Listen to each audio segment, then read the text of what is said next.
Bonjour à tous. Aujourd'hui, une nouvelle vidéo sur les statistiques où nous allons voir ensemble comment déterminer la valeur médiane ainsi que l'étendue de deux séries statistiques.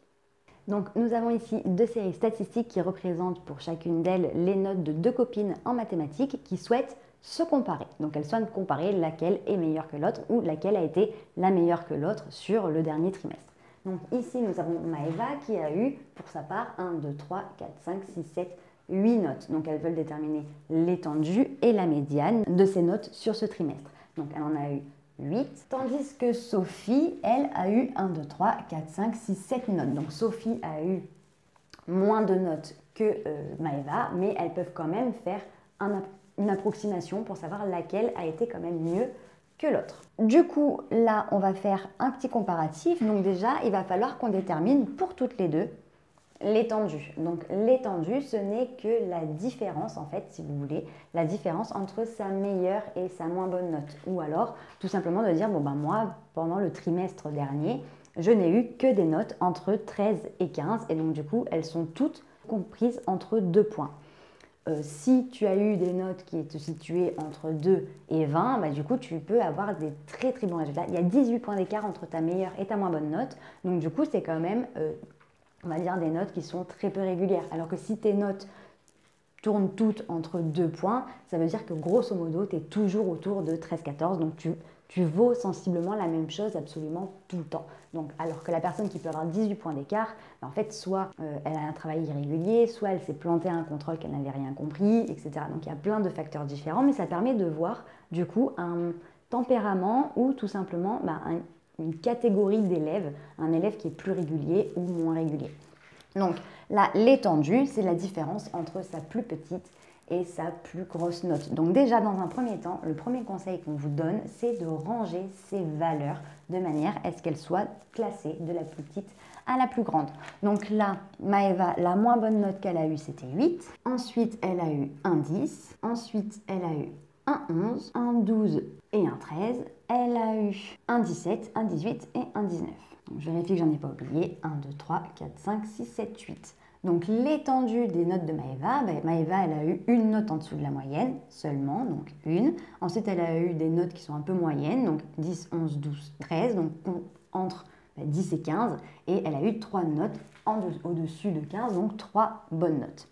En ce qui concerne Sophie, elle a eu du coup 2 7. Ensuite, elle a eu un 11, un 12, un 13, un 14 et un 18. 1, 2, 3, 4, 5, 6, 7. Donc elle a eu 2 notes en dessous de la moyenne, 4 notes du coup entre 10 et 15 et une note au-dessus de 15. Donc l'étendue de Maëva, c'est la différence, donc une soustraction entre la plus petite, enfin entre la plus grande et la plus petite valeur. Donc la meilleure note, ça a été 19. Et la moins bonne note, ça a été 8. Donc du coup, 19 moins 8, ça me fait un total de 11. Donc l'étendue des notes de Maëva, c'est 11. Donc ces notes se regroupent toutes dans 11 points. En ce qui concerne Sophie, elle a eu du coup la plus mauvaise note qu'elle a eue, c'était 7. Et la meilleure note qu'elle a eue, c'était 18. Donc du coup, 18 moins 7, qui me fait également 11. Donc elles ont la même étendue. Ce qui signifie déjà que les deux copines ont des notes qui se situent toutes dans 11 points. Donc elles ont 11 points d'écart entre leur moins bonne et la meilleure note qu'elles aient eue. C'est juste que Maëva, sa meilleure note est meilleure d'1 point que celle de Sophie et la moins bonne note, elle est meilleure de 1 point que la moins bonne note de Sophie. Donc en fait, elles ont vraiment 1 point d'écart pour tout. Donc là, ça correspond. En ce qui concerne du coup la médiane. Donc la médiane, à ne pas confondre avec la moyenne, c'est la note centrale, c'est-à-dire quelle est la note qui fait qu'elle a eu autant de notes au-dessus qu'en dessous. Donc elles ont toutes les deux une série statistique, donc en fait une liste de notes qui ne sont pas du coup de la même valeur, parce que du coup Maëva a 8 notes et Sophie a 7 notes, et ça nous permet de voir comment déterminer la médiane lorsque tu as une série statistique qui est paire ou impair, parce que du coup c'est vrai que ça change en fonction des deux. Donc au moins on va voir les deux modèles. Donc pour Maëva, la valeur médiane, ce serait la valeur où si je dois tirer un trait qui va me séparer la série statistique en deux parties égales, et bien du coup je vais me situer directement de ici. Là c'est vraiment la moitié, c'est ici. Donc déjà, je vais pouvoir me dire que je vais diviser ma série statistique en deux parties égales. Donc 8 divisé par 2, ça me fait 4. Et si je regarde bien, il y en a 4 d'un côté et il y en a 4 de l'autre. Sauf que, quelle est la note qui correspond au milieu? Et bien en fait, tout simplement, là, si je regarde bien, il n'y a pas de note à proprement parler entre 12 et 13. La note entre 12 et 13, c'est 12 et demi.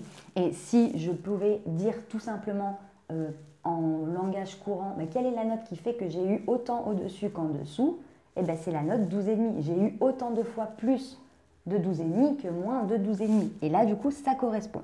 Mais comment est-ce que je mets ça en place directement par le calcul? Eh bien, lorsque j'ai une série statistique qui est paire, il me suffit de me dire que je vais prendre mon effectif, donc qui est de 8 notes, plus 1, et je vais diviser par 2. Parce que du coup, on a bien vu que quand je casse comme ça au milieu, en fait, j'ai pas de valeur à proprement parler. Donc là, ça va me faire 9 divisé par 2, donc 4,5. Ça va être la 4,5e valeur, si tu veux. Donc 1, 2, 3, 4 et demi. Et maintenant que je suis ici, il faut que je fasse la moyenne entre la 4e et la 5e valeur. Ce 4,5, ça se situe entre 4 et 5. Donc, il va falloir que je fasse la moyenne entre la 4e et 5e valeur. Et bien, en fait, il suffit de me dire la 4e valeur, c'est 12, plus la 5e valeur, c'est 13, et divisé par 2. C'est comme ça que je fais une moyenne. Et donc, du coup, 12 plus 13, ça me fait 25, divisé par 2, et 25 divisé par 2, ça fait 12 et demi. Et ça colle. Là, je me retrouve bien. C'est la valeur qui y a entre 12 et 13. Donc, la médiane des notes de Maëva est de 12 et demi. Alors que Sophie, eh bien là, j'ai une série statistique qui est du coup impaire. C'est beaucoup plus facile pour la simple et bonne raison que là, j'en ai 2, 4, 6 et 7. Donc, il va y avoir une valeur au milieu. Si je fais 7 divisé par 2 pour la séparer, 7 divisé par 2, ça va me faire 3,5. Donc 1, 2, 3 et demi, ça ne colle pas. Par contre, si je prends la valeur d'après, donc si j'arrondis mon 3,5, ça me donnait du coup la 4e valeur. Il y en a bien 3 d'un côté et 3 de l'autre. Donc c'est bien la note qui fait que finalement Sophie a eu autant de fois au-dessus de 12 qu'en dessous de 12. Au niveau du calcul, il va falloir tout simplement que je fasse là, il y a 7 valeurs, donc mon effectif. Donc 7 plus 1 divisé par 2, qui va me donner du coup 8 demi. Et là, ça va me faire 4. Et là, ça va être ma 4e valeur. Alors qu'ici, c'était la 4,5e valeur, donc moyenne entre 4 et 5.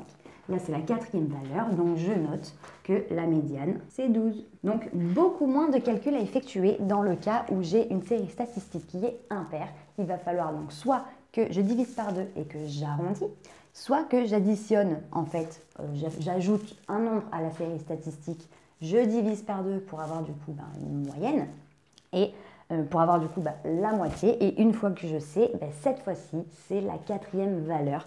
Là, c'est la 4,5e valeur. Donc, pour pouvoir la trouver, je dois faire une moyenne entre la 4e et la 5e valeur. Donc voilà, j'espère que cette vidéo t'a plu et t'a permis de mieux comprendre comment faire du coup une étendue et une médiane, que ce soit sur une série statistique paire ou impaire. Si tu as la moindre question, n'hésite pas à me la noter en commentaire, je me ferai un plaisir de t'y répondre. Pour nous rejoindre, si ce n'est pas déjà fait sur YouTube, il te suffit d'activer la petite cloche, et sur Internet et les différents réseaux sociaux. Nous sommes sur Facebook, Instagram et sur Snapchat. On te met tout en barre d'infos pour que tu ne rates aucune information. Et d'ici une très prochaine vidéo, je te dis à très bientôt. Salut!